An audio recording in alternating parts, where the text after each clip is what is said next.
शिवपुर गांव से थोड़ी दूर, जहां पुरानी रेल की पटरियां घनी झाड़ियों और एक टूटे हुए पुल के नीचे से गुजरती थीं, वहां रामू काका अपनी ड्यूटी पर थे। ये इलाका बाकी पटरियों से कुछ ज्यादा ही सुनसान था, क्योंकि यहां से अब इक्का दुक्का मालगाड़ी ही गुजरती थी। रामू काका लगभग 55 साल के, अपनी लंबी सफेद मूंछों पर ताव देते हुए अक्सर अपनी पुरानी लालटेन के सहारे रातें काटते थे। उन्हें अपनी बीड़ी सुलगाते हुए हल्के भजन गुनगुनाने की आदत थी, जो इस वीरान जगह में उनकी अकेली साथी थी। पर पिछले कुछ हफ्तों से इस सुनसान पटरी पर कुछ ऐसा हो रहा था जो रामू काका ने अपनी 30 साल की चौकीदारी में कभी महसूस नहीं किया था। कभी दूर से आती हुई किसी बच्चे की सिसकियों की आवाज, तो कभी किसी औरत के धीरे धीरे गाने की गुनगुनाहट। क्या ये सिर्फ उनके बूढ़े दिमाग का वहम था, या कुछ और ही उस रात का इंतजार कर रहा था? एक घनघोर बरसात वाली रात थी। बिजली कड़क रही थी और हवा सनसना रही थी। रामू काका अपनी छोटी सी चौकीदार की केबिन में बैठे थे, गीली लकड़ी की आग तापते हुए।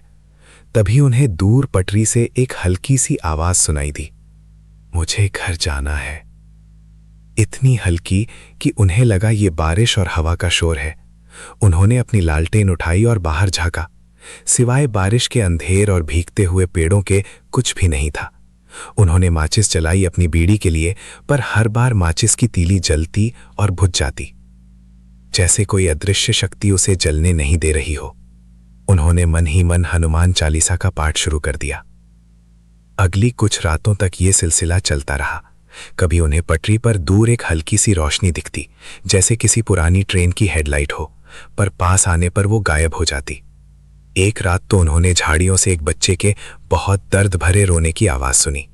वो लालटेन लेकर दौड़े, झाड़ियों में झांका, पत्थर और कंकड़ हटाए, पर वहां कुछ भी नहीं था, सिर्फ घने अंधेरे में भीगी हुई पत्तियां।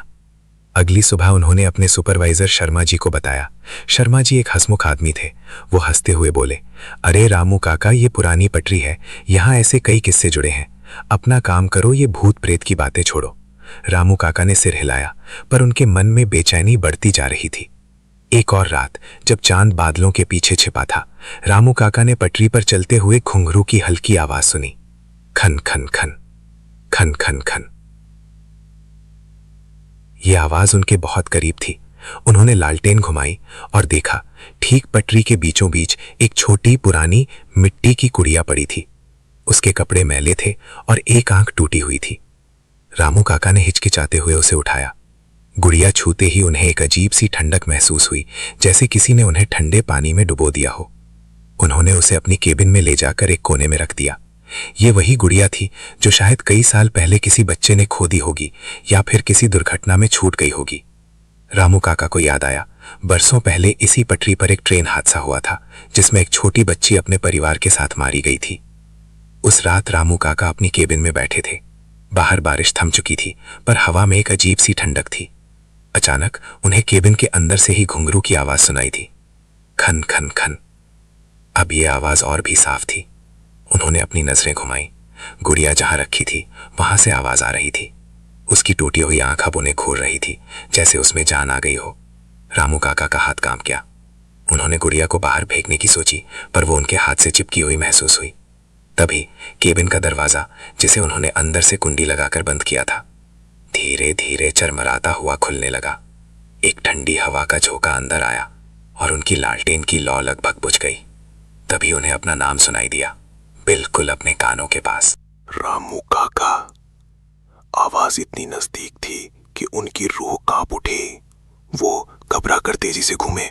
वहां कोई नहीं था, पर केबिन की गंदी खिड़की के कांच में उन्हें एक धुंधली सी परछाई दिखी, एक छोटी बच्ची की परछाई जो उनके ठीक पीछे खड़ी थी। जैसे ही उन्होंने मुड़कर देखा, परछाई गायब हो गई।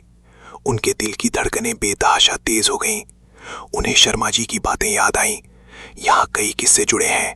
उन्हें याद आया कि गांव के लोग कहते थे, उस हादसे में मरी हुई बच्ची की आत्मा आज भी अपनी गुड़िया और अपने घर जाने का रास्ता ढूंढती है।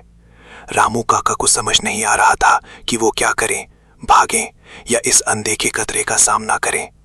तभी लालटेन की लौ पूरी तरह बुझ गई। केबिन में घनघोर अंधेरा छा गया। सिर्फ खिड़की से आती चांदनी की एक पतली सी किरण थी। घुंघरू की आवाज अब और भी तेज हो गई थी, लगभग उनके कानों के पास बज रही थी। एक बच्चे की आवाज, बिल्कुल साफ, बिल्कुल करीब। मेरी गुड़िया, मुझे वापस चाहिए। रामू काका ने कांपते हाथों से गुड़िया को टटोला। जैसे ही उनके हाथ गुड़िया पर पड़े, उन्हें लगा किसी छोटे ठंडे हाथ ने उनकी कलाई पकड़ ली हो। वो हाथ इतना ठंडा था जैसे बर्फ का हो। उनकी सांसें गले में अटक गईं। उन्हें कोने में दो छोटी चमकती हुई लाल आंखें दिखाई दीं। वो आंखें इतनी भयानक थीं कि रामू काका की आत्मा कक्कू छलनी कर रही थी। उनका शरीर सुन्न पड़ गया। उन्होंने घबराहट में गुड़िया जमीन पर गिरा दी। आवाज अब दर्द भरी चीख में बदल गई। माँ! रामू काका ने किसी तरह माचिस की एक तीली जलाई। छोटी सी लौ में उन्होंने देखा, गुड़िया जमीन पर पड़ी थी और उसकी टूटी हुई आंख से एक आंसू बह रहा था। और ठीक उसके पीछे एक धुंधली पारदर्शी आकृति, एक छोटी सी बच्ची पंजों पर खड़ी गुड़िया की तरफ हाथ बढ़ाए हुए। उसकी पीठ उनकी तरफ थी, पर उसके पैर उल्टे थे। वो रामू काका की तरफ देख रही थी, बिना पलक झपकाए, एक अजीब खामोश शिकायत के साथ। रामू काका को उसके बाद कुछ याद नहीं रहा। अगली सुबह एक मालगाड़ी के ड्राइवर ने उन्हें केबिन के बाहर अचेत अवस्था में पड़ा पाया। उनके हाथों में वो मिट्टी की गुड़िया कसकर पकड़ी हुई थी। उन्होंने अगले ही दिन अपनी नौकरी छोड़ दी। उन्होंने कभी किसी से उस रात का जिक्र नहीं किया। उस गुड़िया को उन्होंने अपने घर में एक छोटे से मंदिर में लाल कपड़े से ढक कर रख दिया है। हर रात सोने से पहले वो उसके पास एक दिया जलाते हैं। लोग कहते हैं रामू काका पगला गए हैं, पर कभी कभी शिवपुर गांव की उन सुनसान पटरियों के पास चांदनी रात में अगर आप ध्यान से सुने तो आज भी घुंघरू की एक हल्की उदास आवाज सुनाई देती है, जैसे कोई अपनी अधूरी यात्रा पूरी करने का इंतजार कर रहा हो।